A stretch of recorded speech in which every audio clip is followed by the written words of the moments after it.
Hello and welcome to Bringing Education Home. I'm Herb. I'm Christina, and together we bring you ideas to help families become healthy, happy, and successful that are both inside. And outside the box. If you like the show, be sure to follow Christina on Facebook. And please leave us a like, review, or comment on your favorite podcast platform. Today, I have the pleasure of introducing Donovan Dreyer. On his first flight at 19, Donovan didn't lose his lunch, so he finalized his decision to become a pilot. After completing his aviation tech bachelor's degree and undergoing extensive flight training, a conversation with an airline captain in an informational interview convinced him to change his trajectory.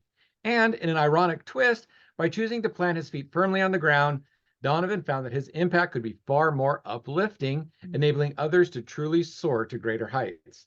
For over 20 years, Donovan has been assisting families in navigating the turbulence as young adults transition from the nest to realizing their best lives. Since making his big shift, Donovan has coached hundreds of teens to find the right path in life, to discover their inner confidence, and to chart a course with a vision of their future.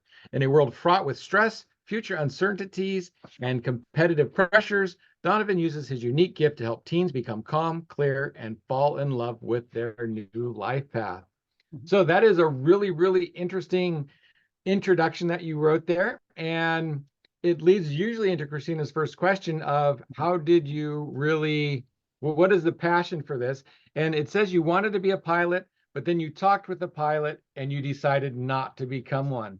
So let's go into right away into that little aspect right there. And welcome to the show. And welcome to the show. Thank you. Yeah, thanks so much. I appreciate you guys having me And on. how did that conversation turn you into a passion for helping young people?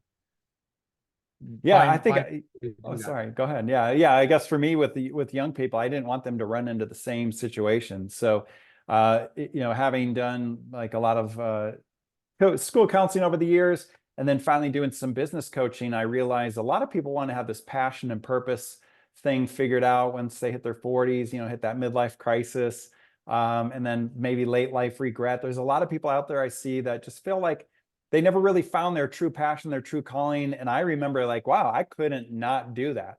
So I had to do that soul searching at the age of 23. It actually took me 5 years to get the aviation degree and all those flight certificates. But I just couldn't do something that wasn't right for me. I just found like his excitement for flying, the airline captain I was speaking to, it just didn't match what I felt on the inside. And I was like, I bet I got something inside here for something else. And I am going to use my 20s to figure out what the heck that is. And so that's what took me some time to figure out. I had the luxury to fall back on a family business. So, getting some exposure to business there. And then ultimately, when the Columbine shooting happened, I was like, that's it. I need to put myself in the trenches, so to speak. Like that was not a thing. Like there was not frontliners, so to speak, until like the pandemic with this idea of being a nurse or being an educator. But, for me, it was like, I had to figure out why that happened. And I didn't want like a book knowledge of it. I didn't want a magazine knowledge of it. I just go in firsthand and figure out why on earth did we have this game-changing event? And since then, that trajectory has stayed there. But ultimately, I think I did crack the code on why those kind of things happen. And then why, like also, there's a lot of issues with kids self-harming too. And so on the full other side of the spectrum is what I really believe we get in terms of following our passion. And I think one of the biggest solutions we have out there is helping this next generation do like I did and figure it out younger. And let's not wait till a midlife. Let's head off a midlife crisis. I had a really good conversation with the kid just last week, one of my clients, and he literally said that. I was like, no way. He just said head off a like a midair collision, kind of like with an aviation metaphor. But he said head off a midlife crisis by having somebody hold your feet to the fire now. And so I love holding kids' feet to the fire and really the fire of their passion so they can actually get it figured out and then go for it. I like to be the wind underneath their wings, truly, to actually help them go after it. Yeah, it's a lot easier to make those kind of changes and to go after it in the late teens, early 20s. So yeah, so trying to change stuff later in life. So I hurt my head and my life trajectory got really messed up. And so I'm waiting to figure out what I want to do when I grow up now as well. Again. So I completely understand how which is so interesting because with me, that wasn't an issue. You know, my story is that being an 8-year-old, I knew I wanted to be a teacher. I knew I wanted to be in the public classroom. I knew I wanted to be helping parents and teens, or parents and children and everything. So I've never had that until later when I decided to leave the public education system, but I'm still in teaching with what we do now. So this is a really interesting conversation. The two of you knowing that, you know, something needs to be done a little bit earlier, and me knowing the whole time through. So I'm going to let you guys talk about it a little bit more today, because I'm from a totally different perspective, right? So maybe talk a little bit about what's something that you do to help your clients, help your teens find that passion and find that desire, and really, like you said, kind of keep their feet to the fire to explore it more. To give us a little bit of what you do with your clients. Yeah, I also had the luxury of actually having 3 years at the elementary school level. So my own daughter was a fourth grader, and a job opened up like half-time instead of full-time. So I stepped halfway away from the schools instead of quitting the day job completely. So that was really cool to now have this full perspective of like some people in the business realm helping them out, and then some people all the way at the elementary school level. So kind of seeing like where these little seeds are there at the beginnings, and then like it seems to vanish during the teen years. And then suddenly at 45 or older, people start to say, hey, I want to figure that out. Other than Christina, you're the rare exception. Like not a lot of people have this thing figured out. There's a few kids, they say, you know, the same thing, 3rd grade, 8th grade, 12th grade, and they actually go after the thing they said early on. But yeah, these things start really, really young. And I think you guys, you know, believe a lot in supporting the values and the character and that kind of thing. And so at the youngest of ages, we need to be kind of zeroing in on the things that we really want them to hold on to, and then hold on through the teenage years, not just lose it, you know, for a few decades. And so I really saw that too, being able to go in and do character education like once a month as a school counselor at the elementary school level. And I just wondered, where does it get lost? What happens? Like, when does it happen? The answer is they peak out in the 3rd grade. So about 3rd grade, all of a sudden the conformity starts to kick in. Everybody's like, ooh, ooh, ooh, in kindergarten, 1st grade, 2nd grade, hands up, 3rd grade, hands up, 4th grade, it's like this. And then 5th grade, they're like, I'm not going to be caught doing it. I'm not doing it. I'm not going to risk doing it. I'm not putting my hand up unless, you know, there's 1 or 2 kids. I got the answer. I've called on you 1,000 times, kid. No, somebody else raise their hand. So that's kind of what I noticed, and kind of like this. I know you guys start younger with the family piece, and so the value systems, those can be shaken up in the teen years. Just they're going through so many hormonal things, getting shaken up physically and chemically. And then the last piece is it's this conformity. They go from like fearless in kindergarten, 1st, 2nd, 3rd grade to all of a sudden, I don't really want to be caught saying the wrong answer. So I just thought I'd lead with that. So I don't know if that sparks anything for the two of you. It does actually, because 2nd and 3rd grade were my favorite years to teach. And the reason why was because they were still in that mode. They still wanted to participate. They still loved being in the classroom. They still wanted to do the activities and everything. And you didn't get the attitude that kind of starts developing when they start shutting down, right? So that totally makes sense to me that, yeah, keeping that love of learning, like we like to say, and keeping that spark of curiosity alive past 3rd grade into those teen years, that's going to be super, super important. Yeah. So our intro, we talk about the in the box, out the box. She's the in the box, I'm the out the box. And that was very much an in the box answer of school. And so my outside of the box answer is why does that happen?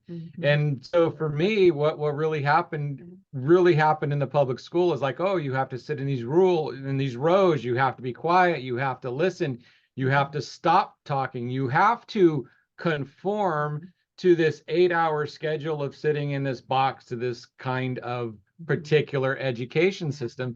And if you step out of that, then you got trouble. You got sent to the principal's office. You were told to be quiet. You couldn't fidget. So, you know, part of why we started this was so that parents could actually maybe intercede before that, bring their kids home and allow their creativity and their individuality to develop instead of to being squashed down in the public school system. So right, and especially kind of now with a lot of the weird stuff that's happening in public schools, it's like if you do speak out, you're like squashed bad right now. So do you think that has anything to do with this third grade transition to not wanting to speak out anymore? Or do you go more into the hormones and that's just the way people develop? No, it's definitely like the conformity piece. And I think that's, we had our kids go through the public schools, and I think it's a mixed bag. Like you get so much that you've got to contend with.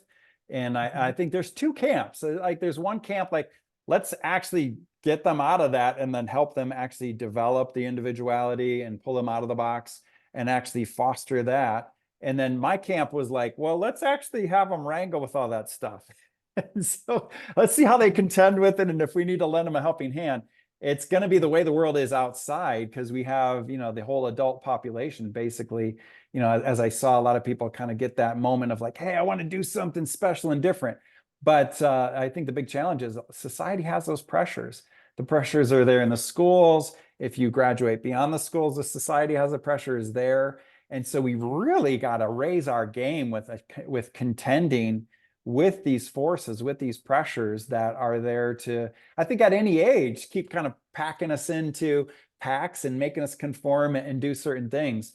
So I think in my camp, it's like, let's get them working on that stuff as early as possible, hold on to those values. If they get challenged and there's conversations to have and challenges to work through in elementary and middle school and high school, let's just duke it out and have those conversations, confront those tough things, and figure out a way to still, not conform. Like we live in a town that's pretty conformist. We live in a world, I think, overall in a country that's pretty conformist. So I think we got to help them focus on those things from the earliest ages all the way throughout life, especially now, because the forces are just getting stronger.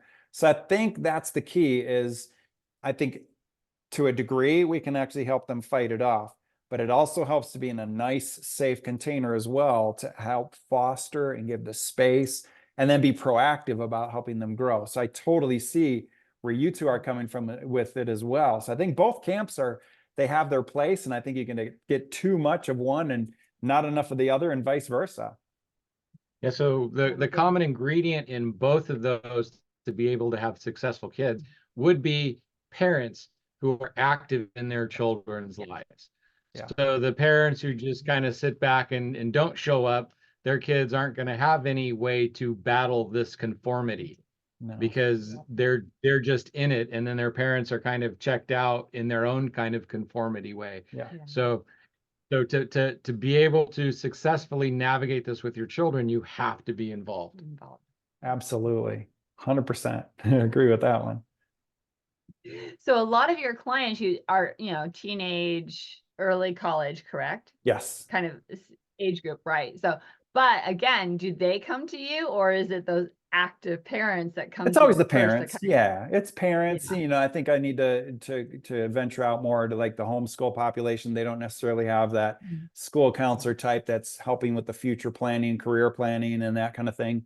So I think homeschool, groups, schools as well, and then parents, I think, are the main avenues. Like they're the ones who are caring for the students and most invested in the students. And I don't have students just saying, you know what, I think I want to get some coaching.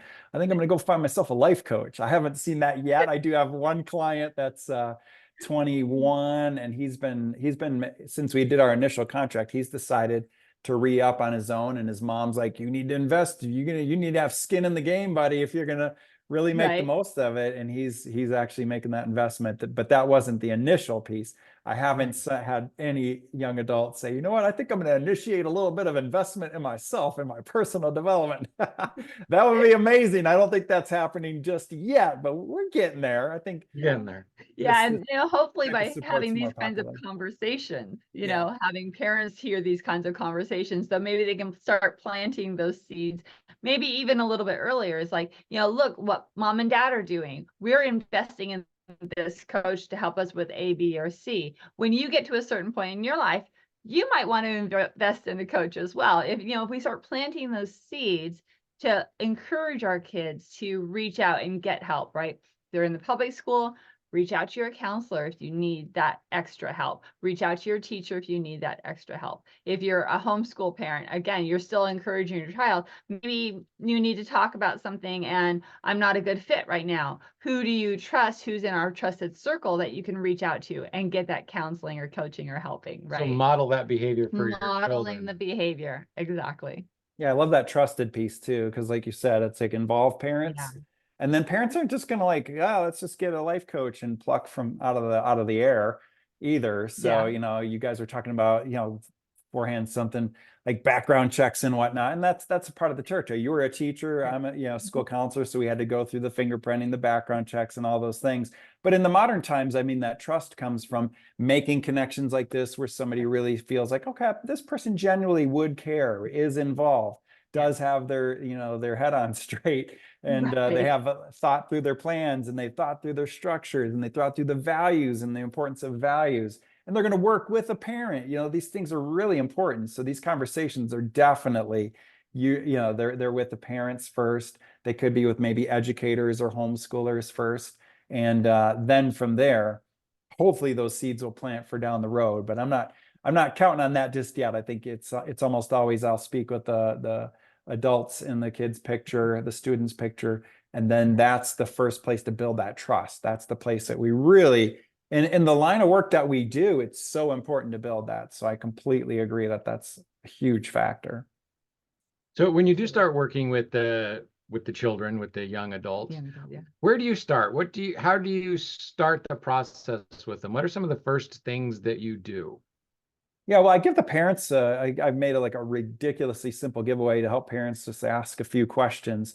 Because a lot of times, what do you want to do when you grow up? The answer is, I don't know. And a lot of times as parents, we ask questions that aren't very concrete and specific. And so I have just like 6 easy questions to get that conversation started as a download. But with the kids, essentially it's having a conversation as well with the parents and the kids, kind of the same questions.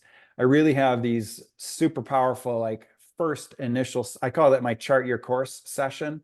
So the very first thing is it might or might not be a fit. It's kind of like when you're going to college, the college might be looking for certain things, the student might be looking for certain things, and you don't know if it's going to be a match. So my first thing I do with parents and kids, once I've established some trust with the parent and they want to have this chart your course session, is to get clear on what do you want to do for real? Like what's in this vision? Let's make it more of like it's a fantasy world almost, but that's kind of what it is. Like you're the character, you're player number 1 in this picture. So painting the picture of what they want to do and what their biggest thing is that they want to start working on immediately. So I want them at least to get clarity on like, what can I go, whether or not I work with this guy Donovan or not, what can I go work on immediately? So from the big vision, pull out something like that. Then what I'm also really good about is helping them identify, well, what is this individual's biggest hurdle or challenge? So I help them get clarity on that as a family. And then from there, may or may not be a fit based on like, are you committed to doing something? You might not be able to make the investment like my one student yet, but are you committed in terms of investing if it gets boring? Are you committed in terms of investing if you got some work to do, not in math, science, English, social studies, or foreign language, but it's going to be work on like, hey, you got some skills to develop that you're actually going to use as a professional when you grow up. So do you want to start working on those early? And so that's kind of what I'm testing out to see if there's some serious interest and to see if it's a match too. And once that's the case, then we're going to lay out what's that first thing you can do. And then in my big picture, I'll lay out that map and we could talk a little bit about that too. But that's typically what I start off with is let's give a freebie away. And then I do have a mini course that I don't sell that often, but I really have people jump into a conversation with me if the parents are genuinely interested in getting real support for their son or daughter. Well, I think another important thing is it's even in kind of in your bio is just because you start on a path doesn't necessarily mean that that's what you're going to end up doing. No. So for instance, you got in an airplane, you went, hey, this is kind of cool. You went and got a pilot's license. And then all the way up to the point where it's like, hey, you're interviewing for a job. And then you're interviewing for a job. It's like, wait a minute, this isn't quite right. So, how many times can a student do that? Well, how far should they get before if they like, wow, this really isn't for me? When do they want to change? What is your advice around that? Is like, how long should they stick with it? Yeah. Well, after that first session, I kind of go back to vision as my very first, if somebody says yes to the coaching program that I do, the very first step is like your flight plan, so to speak. I call it teen takeoff as a joke on me. So I named the program for that because like the flight metaphor is pretty good. So we got to get that first flight plan, then you take off and land somewhere. After that, that's basically creating a plan or a vision. We can go back to the drawing board at any age. So it's not like, oh, I got to get it right for the next 30 years. And what teenager can do that? Well, maybe some, maybe you, Christina, got it right, apparently. So a small percentage can, but we don't even know what's going to exist 10 years from now, 20 years from now. There's no way we can absolutely get it right for sure if like a whole bunch of new things are going to exist in terms of career possibilities. But I figured out some four core things in terms of like getting a good rough idea of what's going to fit a student. And then when they're going to do something different in the future, go ahead and do something different. Let's make a revision. If we made a vision in the first place at 16, 18, 20 years old, we can make a revision at 30, 40, 50. So at any old age, we can actually go back to that proverbial drawing board and draw up a new flight plan for the next flight we're going to take in life. Yeah, and by building the skills to do the flight plan, to understand how to go through that process, then you're giving them the groundwork to be able to make those shifts and to make those changes. To where right now a lot of people like go to college and they pick a career path and then it's like, well, I'm stuck on this until forever. So by being able to develop this ability to, hey, this is how you build the plan and this is how you shift it, then it gives you a lot more ability to make these shifts and changes and then know how to go about making it happen. So that's a very valuable thing that you're offering. It's one of those things that combats the conformity we talked about. So a lot of people actually would get into my situation and be like, nah, this is not a fit. And then they do it anyway. Yeah. They do it anyway. So for 10, 20, 30, 40 years, they do it anyway. And it's like, oh, how could they do that? I couldn't do it. I couldn't bring myself. And like flying's pretty cool. Like you said, that was pretty fun. And that was pretty amazing to be able to do. It did something for my confidence. And, but the one big thing from flying is like the go and no go decision, which is another one of the steps of my program is decision making. And you just like right now, I could go flying. If I was current with my licenses, in a second, I can make the decision, this is a good day to fly because there's no clouds. But if it was like 3,000 feet, 2,500, 3,500, and you have to have at least 3,000, I'm like, no, I'm not messing around with that. It's just, it's not super clear. I'm a beginner or I haven't flown in 30 years. Nope, it's a no. So being like this with decision making is not normal yet. And same thing, having this ability to pivot and make a change and know how to have the skills to make a change and make a revision.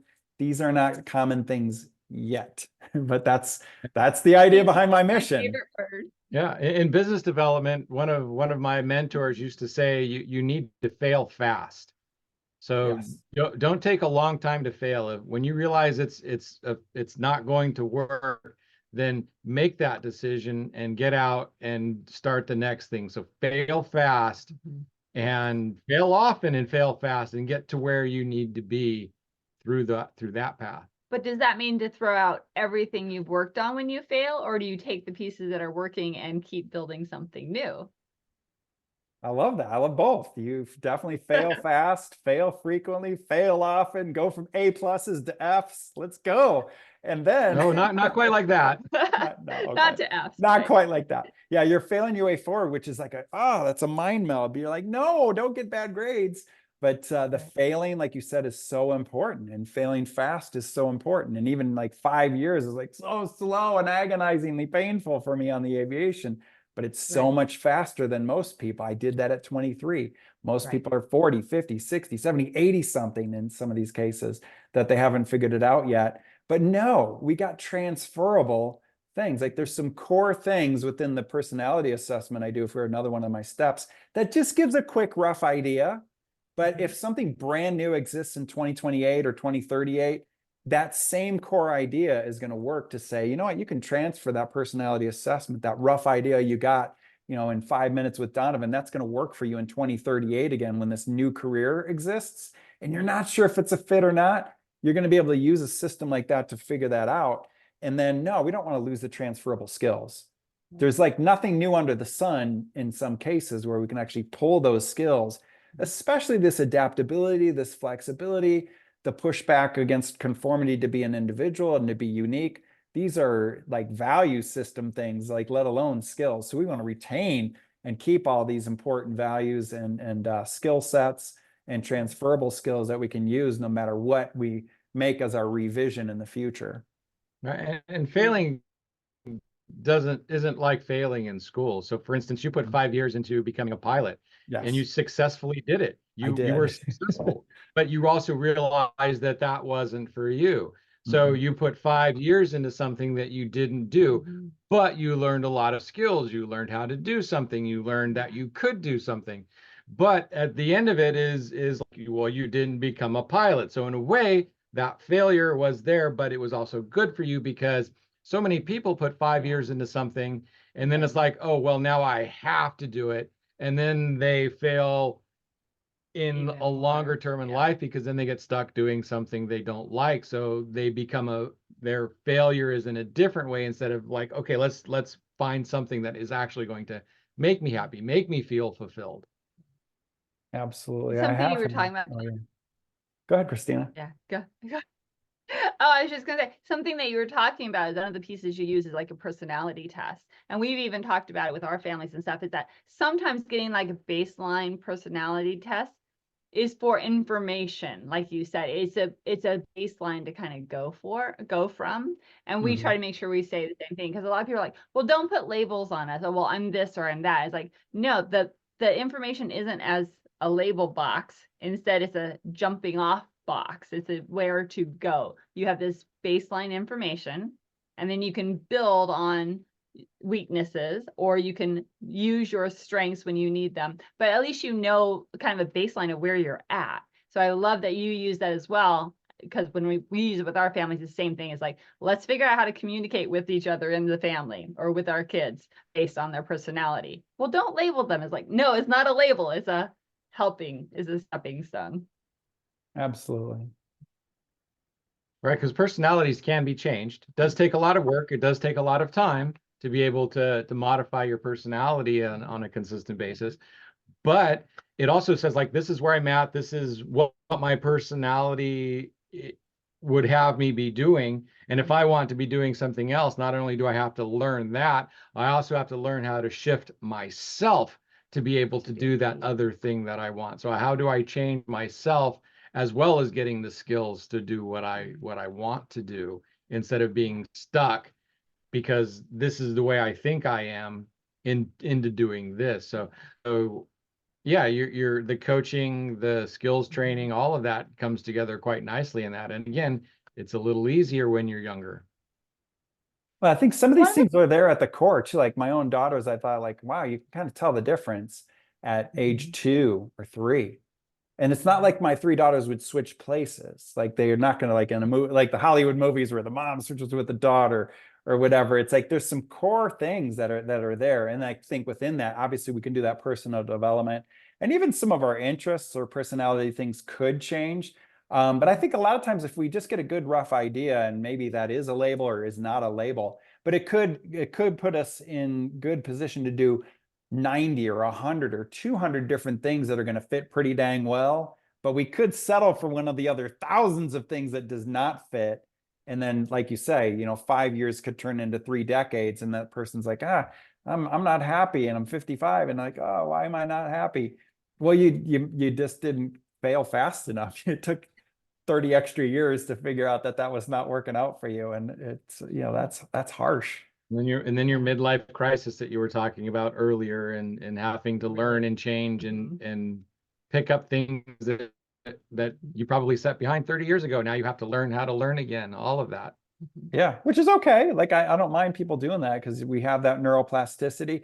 But the reality is, the thing that made me even focus harder on this specific area with teenagers is it's harder for the older dogs to learn the new tricks. And it's easier to establish the things that kids actually want in their visions, and they want in their, routines of a healthy, happy life, and the things they want in their lifestyle proactively, like, hey, we can actually plan that and actually design it and actually have that vision and then make it come to fruition with a lot more intentionality and just start way earlier. And I just really love what I see with kids. Like they're fast learners, especially if we figure out what they're hungry for, and then they're going to go for it and develop themselves to actually go for the things that excite them.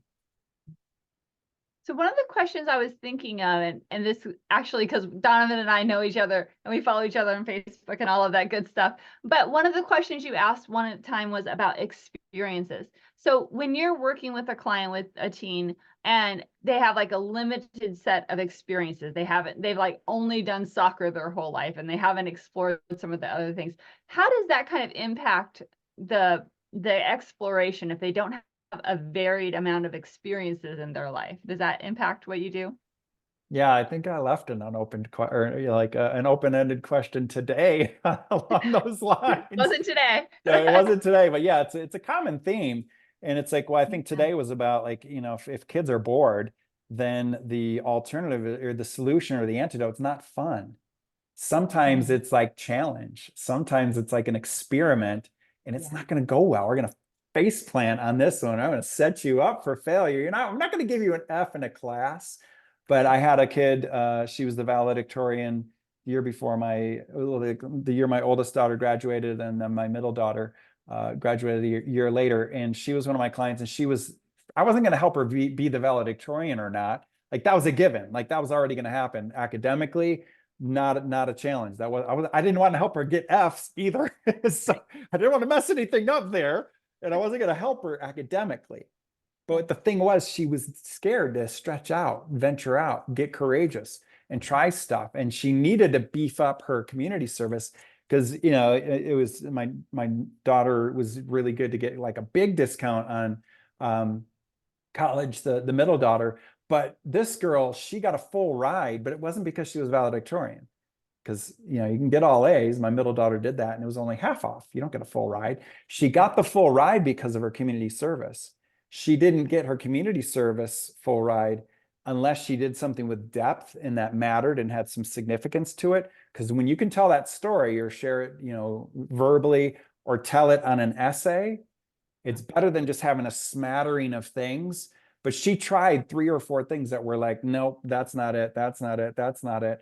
But then she landed on one that really was near and dear to her heart. Plus, she still wasn't doing it, but I paired her up with another student who had the similar interest. And that teammate thing really worked for her. And then she did that 3 years straight.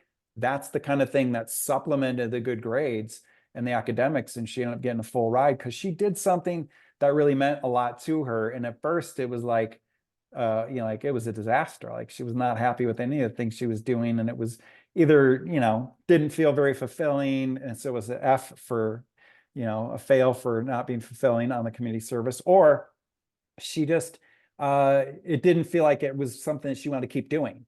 And when we create these nice resumes or experiences that we're actually going to use as transferable skills or abilities, you have to stick with it long enough to actually have an experience that's got some depth to it. So that's why they give full ride scholarships for things that have had greater depth. And this young lady just was not, it was no. She was running up against walls, trying to figure out something that was going to work and that she cared enough about to do longer. So sometimes the antidote is not let's have fun. Let's make it easy on you. Let's make it nice. Let's make it fluffy and comfy. Now, sometimes we got to set you up to experiment with something that might not work out. And we won't give you an F for it on your transcript. But in life coaching, it's let's give you something that's a challenge that's going to be really good for you. Yeah, because it's super important, because one thing we talk about with our families, is that if they're going to either bring education home, which is what we call homeschooling, those children still need experiences. They still need to have lots of different things happening in their world so that they know what they like, what they don't like, what they're good at, what they're not good at. And so same thing with your teens and your clients. It's like if they don't have the experiences to kind of build from, then it's going to be hard for them to maybe dig down deep and find out what their future plan is going to be. Yeah, we also try and give them a love of learning so that they will start pulling it. So when, I'm interested in this, and then they can really dig into that. and get to a point, it's like, okay, yeah, I really like this. I want to go deeper. It's like, oh, well, let's let this go. I've learned enough that it's not quite for me. And so even at a younger age, they can really start figuring out how to follow their passion and pull the learning to them. And again, shift again if it's not right. It's like, oh, I've got as far as I can go with this. What else can I do now? Ooh, I'm interested in that.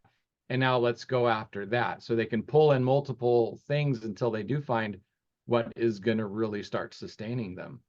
And so that's kind of one of the things that we bring about in our education system as well. Yeah, that beats the schools. I mean, a lot of times we're just forced to teach what we teach, and they're trying as hard as they can. Christina, I know you've probably had to do so much new things and so much new learning and so much professional development to change.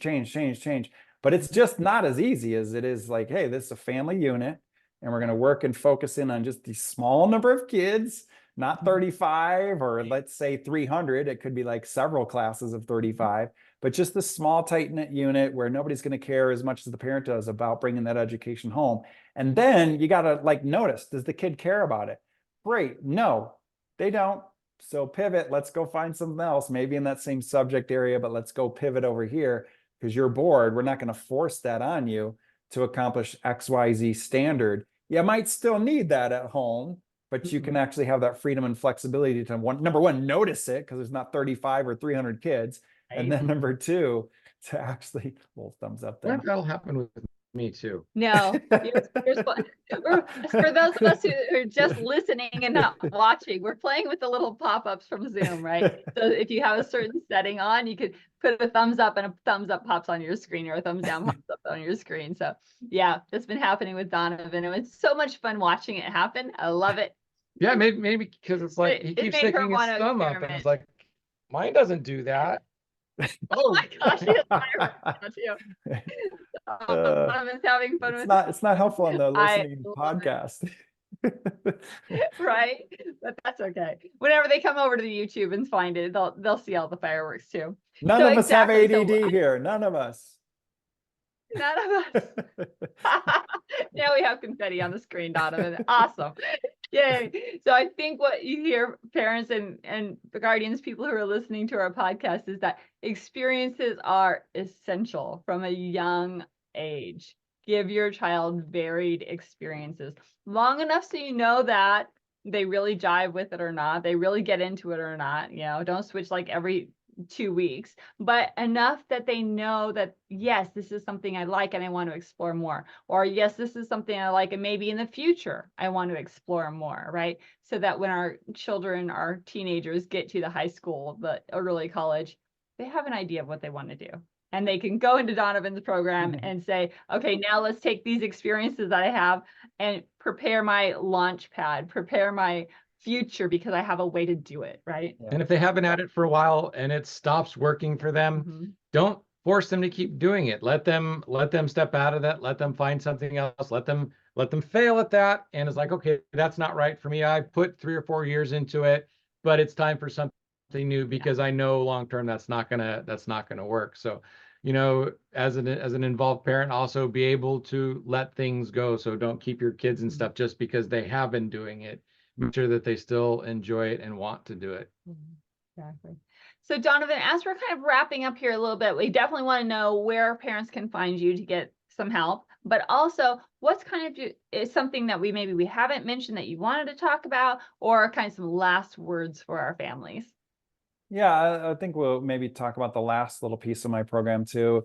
But definitely the chart your course idea, helping kids along with parents. It's like a Zoom call with parents and kids together. Parents usually kind of sitting there to like, we could talk about like if there's a fit about making the investment afterwards, but just there to kind of like be in this position of just a fly on the wall, a listening ear, an observer. And so I've messed it up where I've actually spoken to the parent too much and they kind of override some of the kids some of the things that their son or daughter is sharing. But the chart your course session is really powerful to help the kids figure out their vision of the future, get a little first step figured out, maybe a little map of the plan. And then to figure out what that biggest challenge is. I love kind of zeroing into at least try and find what is this personal individual blind spot that maybe mom and dad don't even know is there. The student might not know is there. I love going for that one because I always want this to be a valuable thing, whether or not somebody works with me or not. Yeah. And then finally to kind of like look at that commitment level. Are we a match or not? And that's definitely something I look at pretty seriously because I do want kids to be a success story, and I want them to actually care about what they're investing in energy wise and effort wise and time wise, and then the parents money wise. So that's something I offer for sure. And I'm always on Facebook. Like that's the place that you could message me if you're a parent and say, hey, I got to you through Christina and Herb, and I would just love one of those chart your course sessions, or start following on some of the things that I post. So that's where I'm most active. I'm active on all the other socials, but that's the place kind of where I live, so to speak, Right. on social media. And then the website I have is getreadycoaching.com. So helping them get ready for takeoff from nest life to best life. Excellent. I love that. And of course, all of that information will be down in our show notes, his bios, connections, all of that kind of stuff is there for you as well. So parents and families, people who've are following on, listening, hopefully, again, you're picking up these nuggets that Donovan has dropped. He's given some really good hints and ideas of what you can do to help kind of get your team prepared, and then how to figure out if a coaching session might be a great fit for you and your family. So make sure you're listening, following along, connecting with Donovan if this sounds a good fit for you. And don't forget that your involvement, parent involvement, is the biggest indicator of how your children will do. If you're supporting them making good decisions, not making decisions for them, but supporting them in making good decisions, then guess what? We have children who will grow up happy, healthy, and successful. So anything else as we're finishing up today? I think this has been a wonderful conversation. I was going to share that last little bit on the last piece of the program. So the last step, and I didn't kind of go through it in total order, but one of the other things I do is like name, image, and likeness is really popular for kids that are building a presence because they're athletes or whatever on social media. And so both of my daughters, like we're always telling them like, don't do this or don't do that on the phone. So parents are amazing at looking out for all of the, the issues that are out there and having kids watch out for it. But what's really important is helping them figure out what to post online. What I love to help kids do is actually make a good pre-impression, because we're not coming into an interview and meeting somebody anymore for the first time and making a first impression. We've got the ability to go look up people online, and we're always telling them, don't do this, they might see that. Don't do the other thing, they might see that. Don't do any of those things. So we really have to help them create this kind of marketing. I call it resume 2.0. And it's very powerful. So both my oldest two daughters have done that, and it's been very helpful to them for what they're doing in life and what they're doing, either as professionals or going into business themselves. And so we really do have to be aware of like, hey, they should be intentional and proactive with that too. So that's kind of like the culminating last piece of my program, but I really love that piece of it because I think everybody who's in business, we all know that we got to do the marketing and all those things. But the next generation, it doesn't even matter if they're doing business or not. They're going to have to take control of what's that image I'm projecting out there on social. And is it professional? Is it conveying the character, the values I really want it to convey, or not so much? And then is it lined up with the career opportunities they want to bring to themselves as professionals? So that was just the last little piece I'd love to share. And part of what I do.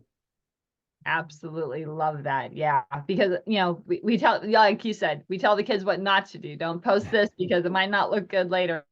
Yeah. Let's give them the positives. What do we want to post? So thank you. I love that part of the program. Absolutely. All right. One more time for that website. Where do they find you? Yeah, it's getreadycoaching.com, and they can download those 6 questions I've got for helping like get past like, I don't know what I want to do when I grow up. All of us would answer that way if we get that fluffy question. Like, there's new stuff around the corner. Like, how do I know if I'm ready for that or not? And so there's ways to figure it out. So those 6 simple questions are pretty powerful to just have a nice conversation starter around the dinner table. Love it. And that's the other thing, dinner table. Spend that family time. Always spend the family time. All right, yeah. Donovan Dreyer, you have been a delight. Thank you for sharing your wisdom and your intellect and all the cool things that we can do with our teens to help make sure that they are ready to launch, that they are ready to be successful as they are leaving the nest and living life on their own. And audience, thank you for staying with us. Thank you for joining us today. And as always, make sure you are tuning in to our experts, asking questions, and being supportive of you and your family, and looking for help if you need it. All right, everybody. Thank you so much, Donovan, and thank you, audience. Bye for now. Have a great day. Bye for now. Thank you.